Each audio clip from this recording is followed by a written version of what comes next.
그 트럼프가 이런 프로젝트를 지금 추진과 동시에 발표를 했다는 거는 임기 내에 이 프로젝트가 엄청난 힘을 발휘할 거고 이 프로젝트로 인해서 미국의 경제 혹은 세계의 경제가 변할 수 있다고 생각할 수도 있습니다. 저희가 크게 보면 그렇다면 이 프로젝트 안에서 사용되고 있는 이 코인들은 굉장한 미래 가치를 가지고 있는 잠재적인 코인들이라고 생각을 할 수가 있고요. 다만 이 코인들이 쓰임에 따라서 사장될 수도 있고 확대될 수도 있고 미래 가치는 시간의 흐름에 따라 변동이 될 수 있다고 생각합니다.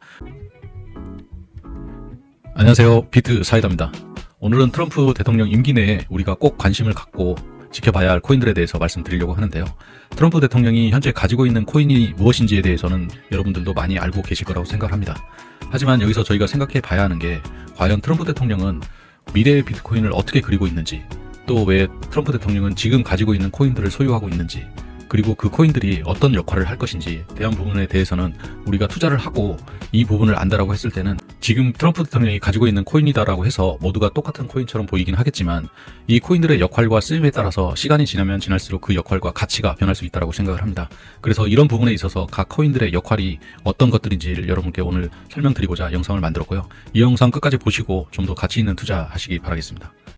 들어가기 앞서 일단 그 기사를 하나 볼 텐데요. 이게 12월 18일 날 나온 그 기사인데요. 월드 리버트 파이낸셜이라는 투자 회사와 트럼프 일가가 디파이 프로젝트를 만든다라고 기사가 된 내용입니다. 이 디파이 프로젝트가 뭔지 제가 간단하게 한번 그 요약을 해봤는데요. 이 트럼프 일가가 추진하는 이 디파이 프로젝트는 크게 보면은 RWA라는 기술과 디파이라는 기술 두 가지 큰 기술을 가지고 지금 그리고 있는 프로젝트인데요. 이 프로젝트를 이 두 가지의 기술을 이용을 해서 실물 자산에 대한 블록체인 금융 서비스를 구축하고자 하는 게 이 프로젝트의 목적입니다. 들어가기 전에 우리가 RWA와 디파이에 대한 용어에 대해서 아시는 분도 있겠지만 모르시는 분들도 있을 것 같아서 아주 간단하게 개념만 잡고 다시 설명드리겠습니다. RWA는 우리가 그 고가의 부동산이나 미술 제품 같은 우리가 사고 싶지만 너무 돈이 비싸서 사지 못하는, 혹은 투자하고 싶지만 너무 큰 비용이 들어가서 투자하지 못하는 그런 실물 자산들에 대해서 블록체인 기술을 이용해서 쪼개기 투자를 할 수 있게끔 만든 기술 분야라고 생각을 하시면 됩니다. 즉 어떻게 보면은 이 지분 투자와 같은 경우라고 생각을 하시면 될 것 같고요. 그래서 자산의 일부를 내가 소유를 할 수 있는, 소액으로 자산의 일부를 소유할 수 있게끔 하는 기술 분야다라고 생각을 하시면 됩니다. 디파이 같은 경우는 우리가 은행에 예금을 하고 이자를 받거나 아니면 담보를 잡고 돈을 빌리거나 하는 그런 대출 서비스를 하고 있는데요. 그런 대출 서비스를 똑같이 블록체인 기술을 이용해서 블록체인 시장 안에서 중개업체나 은행이나 같은 이런 중개업자 없이 혹은 복잡한 서류 없이 블록체인 기술만으로도 금융 서비스를 이용할 수 있는 그런 형태를 제공해 주는 게 디파이 서비스라고 생각을 하시면 될 것 같습니다. 다시 프로젝트로 돌아와서 그러면 RWA 뒤에서 앞에서 설명드린 이 실물 자산을 쪼개기 해서 투자할 수 있게끔 만드는 RWA 기술과 금융 서비스를 할 수 있는 이 디파이 기술을 통해서 어떤 블록체인 금융 서비스를 구축을 하려고 하는지를 생각해 볼 필요가 있는데요. 사실 그것보다는 트럼프 일가가 트럼프가 당선된 이후에 바로 이런 프로젝트를 하겠다라고 기사화한다는 것 자체가 뭔가 우리가 생각해 볼 필요가 있습니다. 그 이변에는 트럼프 일가가 자산을 증식하기 위해서 코인을 떡상시켜서 미리 사놓고 기사화해서 떡상시켜서 자산을 증식하기 위한 거다라는 일부의 비판적인 여론도 있고, 또 한 가지로는 트럼프 역시도 새로운 경제 체계를 위해서 반드시 이 블록체인 시장에 이 기술이 필요하다라는 생각을 가지고 이 프로젝트를 한 거 아니냐라는 여러 가지 의견들이 있는데, 저는 두 번째 의견을 생각을 하고 있습니다. 이거는 뭐 섣불리 말씀드릴 수는 없지만 개인적인 생각으로는 지금 현재 달러와 연관이 있다고 생각을 합니다. 이 달러가 미국에서 발행한 이 달러가 긴축 통화로 세계적으로 지금 이용이 되고는 있는데, 이 블록체인 시장이 다가오면서 달러와 1대1 매칭된 스테이블 코인들이 점점 나오고 있습니다. 니플이라든지 뭐 USDT라든지 여러 가지 달러와 1대1 매칭된 가상 디지털 코인들이 나오면서 달러에 대한 그 포지션이 굉장히 낮아지고 긴축 통화로서의 역할이 점점 좁아질 수 있다는 염려를 가지고 있다고 생각을 하고요. 그 유럽이나 주변 국가에서 지금 탈달러를 지금 많이 진행을 하고 있습니다.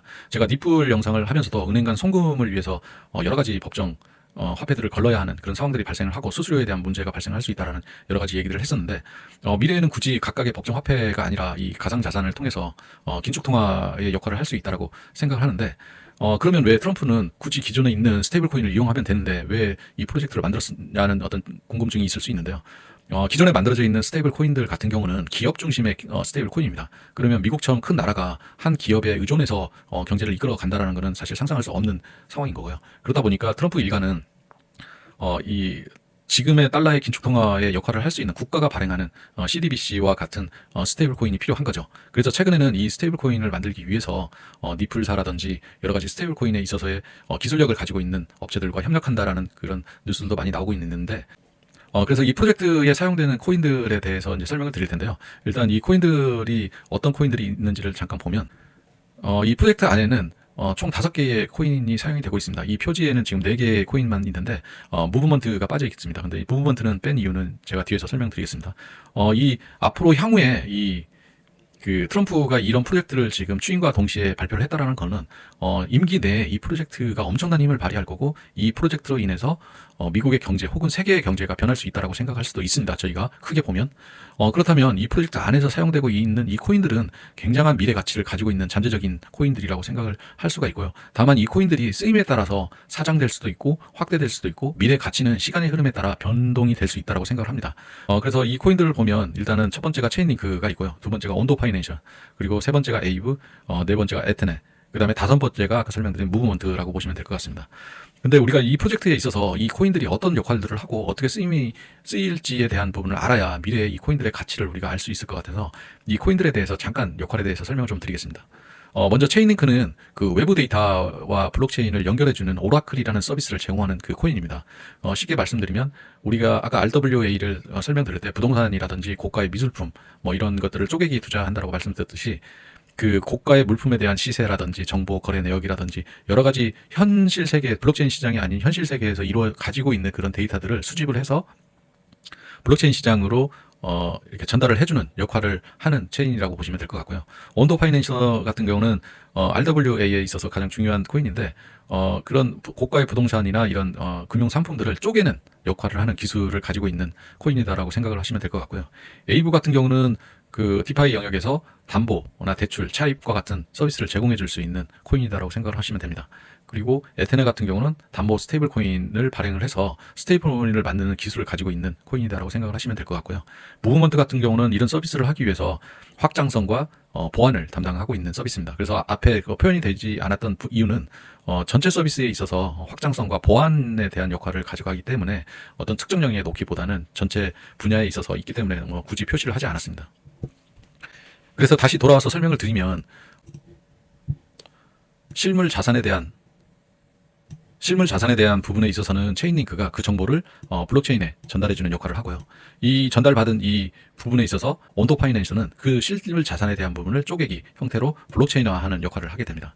그래서 이렇게 만들어진 이 블록체인화된 이 정보를 다시 블록체인과 블록체인을 연결해주는 체인링크가 데이터를 연결을 해줌으로써 이 디파이 영역에서는 그 쪼개게 되어 있는 금융 상품을 에이브라는 코인을 통해서 대출 상품과 계약 서비스들을 제공할 수 있게 만드는 거고요. 두 번째로 이걸 거래하기 위해서 스테이블 코인들이 필요한데 그 스테이블 코인의 역할을 하기 위해서 에테나라는 이 코인을 활용을 지금 검토를 하고 있는 것 같습니다. 다만 이 에테나를 원래 처음에 프로젝트에서는 검토를 했었는데 최근에는 니플사하고의 그 협력이 더 많아지고 있습니다. 그래서 니플이 12월 달에 그 니플 스테이블 코인을 발표를 했고 그게 승인이 됐죠. 그러면서 이 에테나에 대한 코인과 니플에 대한 코인을 같이 검토를 하고 있는 걸로 생각을 하고 있는데요. 이런 부분에 있어서는 이제 스테이블 코인 기술을 가지고 니플사와 같이 협력을 하고 있는 거라고 생각을 해서 여기에는 아테나와 니플이 같이 포함되어 있다라고 여러분이 같이 생각을 하시면 될 것 같습니다. 그리고 마지막으로 이 전체적인 이 솔루션에 대해서 보완적인 부분을 제공해 주는 게 이제 무브먼트라고 생각을 하고 하시면 될 것 같습니다. 그러면 우리가 이 부분들에 있어서 향후에 어떤 코인들이 과연 그 역할과 포지션에 있어서 중요할 것이냐에 대한 부분을 생각을 한다라고 하면 저는 이렇게 생각을 합니다. 지금 압도적인 기술을 가지고 있고 이 프로젝트를 봤을 때 빠질 수 없는 기술이 있습니다. 뭐냐면 현실과 블록체인과 블록체인 간의 어떤 데이터를 정보해주고 가장 중요한 기본 데이터를 가지고 운영해주는 게 필요하던 코인이 반드시 필요하겠죠. 그거에 있어서는 체인링크는 반드시 이 프로젝트의 필수적인 기술이라고 생각을 하고요.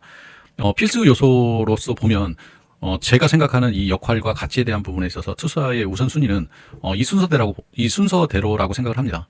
개인적인 상황이니까 참조만 하시면 될 것 같습니다. 일단 체인링크가 가장 우리가 투자하는 데 있어서 가장 필요한 코인이다라고 생각하는 이유는 필수 요소입니다. 이 체인링크가 없으면 할 수가 없는 거고요. 원도 파이낸스 같은 경우는 디파이 서비스 프로젝트를 한다라고 했기 때문에 디파이 분야에서의 RW 기능으로서는 온도 파이낸스가 가장 뛰어나겠다고 생각을 하기 때문에 온도 파이낸스에 대한 부분이 이 프로젝트의 목적에 맞춰서 필요하다고 생각을 하고요. 에이브나 아테네, 무브먼트 같은 경우는 사실 대체할 수 있는 여러 가지 그 대체 코인들이 굉장히 많습니다. 다만 트럼프가 이들과 협력을 했다는 것만으로 가치가 있다라고 보고요. 그래서 에이브, 아테네, 무브먼트와 관련해서는 비슷한 투자의 위치라고 생각을 하고 다만 그 단기 투자에 대한 움직임을 좀 본다라고 했을 때는 아무래도 시총이 작은 무브먼트와 같은 이런 종목들이 단기적으로 시세를 크게 낼 수는 있는 부분이 있습니다. 그래서 장기적으로 좀 투자를 하실 분 같은 경우는 미래 가치를 위해서 좀 투자를 하겠다라고 하실 분들은 체인링크나 온도파이낸스와 같은 이런 종목 혹은 에이브와 같은 종목을 투자하시면 될 것 같고요. 아테네와 무브먼트처럼 좀 시가총액이 작은 종목들에 대해서는 단기적인 시세를 낼 수 있는 부분들이 있기 때문에 약간 다만 변동성이 좀 발생할 수 있기 때문에 이런 부분에 있어서는 좀 주의를 하고 투자를 하시면 될 것 같습니다. 참고로 그 RWA와 관련해서 주요 코인들에 대해서 정리한 부분입니다. 이 부분을 한번 참조를 하시고 이 RWA도 각각의 분야가 있습니다. 뭐 알고랜드 같은 경우는 미술품에 적합해 있고 뭐 폴리메시 같은 경우는 증권, STO와 같은 그런 부분에 좀 많이 돼 있고 담보, 디파이 뭐 여러 가지가 있습니다. 네, 오늘 영상에서 간단하게 좀 설명을 드렸는데요. 각 코인들에 대해서 어떻게 활용이 되고 어떤 역할을 하고 이 코인이 뭐 하는지에 대한 부분들을 차츰 알아가면서 미래의 가치 투자를 할 수 있게끔 했으면 좋겠습니다. 그리고 지속적으로 투자와 관련돼서 여러 가지 정보를 얻고 싶다라고 하시면 구독과 좋아요 좀 부탁드리겠습니다. 마지막으로 제가 그 종목 상담도 같이 해드리고 있거든요. 궁금하신 종목이 있으시면 댓글에 좀 남겨주시면은 제가 따로 그 종목에 대해서 영상 남기도록 하겠습니다. 그리고 알림을 설정해 놓으시면 제가 차후부터는 실시간 방송을 좀 진행을 하려고 합니다. 그때 들어오셔서 궁금하신 종목 말씀 주시면은 제가 같이 상담해 드리도록 하겠습니다. 네, 오늘도 감사합니다.